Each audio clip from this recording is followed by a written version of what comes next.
Oui, belle année pour les entrepreneurs des Hautes-Pyrénées. Plus de 3000 entreprises ont été créées en 2022 sur les Hautes-Pyrénées. C'est quelque chose d'important qui ne s'était jamais vu.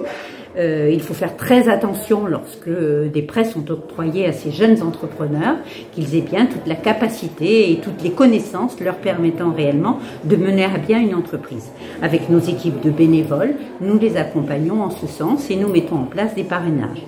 Donc une très belle année 2022, très belle année en nombre de dossiers, très belle année en levée de fonds avec nos partenaires que sont nos amis banquiers, puisque nous faisons des tours de table banquiers, et que donc lorsqu'un dossier est examiné ainsi, cela permet aux banquiers de donner la levée qui permet de mener à bien le projet. Donc Initiative Pyrénées est à la manœuvre et très objectivement, c'est une très belle entreprise. Nous sommes une association, mais en définitive, nous sommes une entreprise. Parce que nous travaillons avec des objectifs, de la même façon. Des objectifs pour nos collaborateurs, des objectifs au niveau financier. Nous ne dépassons jamais les budgets qui nous sont alloués par notre conseil d'administration. Ce qui donne, en définitive, une augmentation encore de notre pouvoir de frappe. Et si je devais dire un mot d'Initiative Pyrénées, je dirais c'est une association agile et au service des entrepreneurs de ce département. En chiffres, c'est quelque chose de très important. En chiffres, c'est quelque chose de très important. C'est plus de 2 millions que nous avons encore octroyés cette année de différentes façons. Mais c'est aussi des fonds propres qui sont là et qui sont bien gérés. Nous n'avons pour ainsi dire pas de contentieux parce que dès le premier mois cela est pris. Donc nous avons là des fonds qui sont à plus de 3,8 millions. C'est une force de frappe qui rebondit sur le territoire. Exactement. C'est une force de frappe qui fait que, en définitive, notre budget à nous de fonctionnement, c'est environ 600 000 euros, 650 000 euros, si je le dis de mémoire, ça doit être ça. Mais nous redonnons au niveau du département plus de 2 millions d'euros.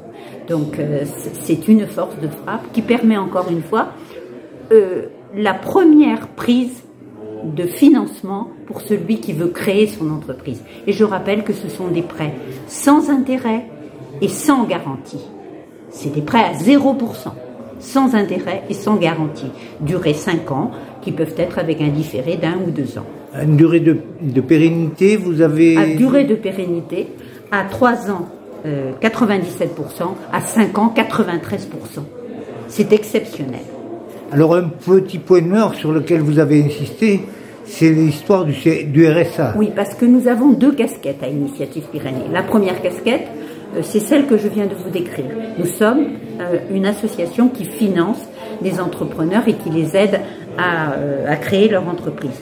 La deuxième activité, nous avons répondu à des marchés publics qui sont ceux du Conseil départemental des Pyrénées-Atlantiques et qui sont ceux du Conseil départemental des Hautes-Pyrénées.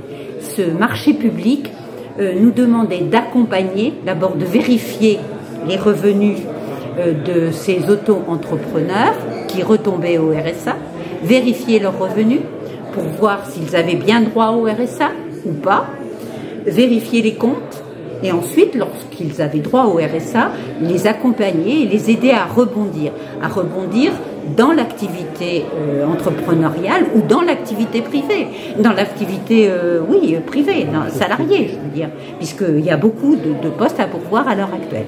Et là, si vous voulez, je me rends compte que là, ça ne fonctionne pas au niveau législatif. Pourquoi? Parce que ces chefs d'entreprise, je rappelle quand même que leur moyenne de revenus, c'est 6 500 € l'an. Que 22% de ces chefs d'entreprise ont 0 de chiffre d'affaires et qu'ils perçoivent le RSA. Donc, ils ont des subsides autres. Je vais appeler un chat. Donc, d'abord, ils ont toutes les aides sociales. Ça peut se comprendre au départ pour les accompagner. Mais à partir d'un certain moment, je pense qu'il faut légiférer. Et c'est vraiment le message que je souhaite faire passer à Monsieur le Préfet, qui ne devrait pas tarder à arriver, parce que nous avions 10% des personnes au RSA qui étaient auto-entrepreneurs dans le 65. Aujourd'hui, ils sont à 17%. Dans les Pyrénées-Atlantiques, ils étaient 2000 il y a 5 ans, ils sont 3000 aujourd'hui. Donc c'est un ensemble. Comment va-t-on faire pour les sortir de là? Vont-ils rester comme ça au RSA indéfiniment? C'est la question que je me pose. Quelle garantie, pendant combien de temps leur verse-t-on ces aides? C'est la question que l'État doit se poser et c'est ce que je souhaitais dire avec l'accord du président Pellieu au niveau de monsieur le préfet, parce que ça m'inquiète.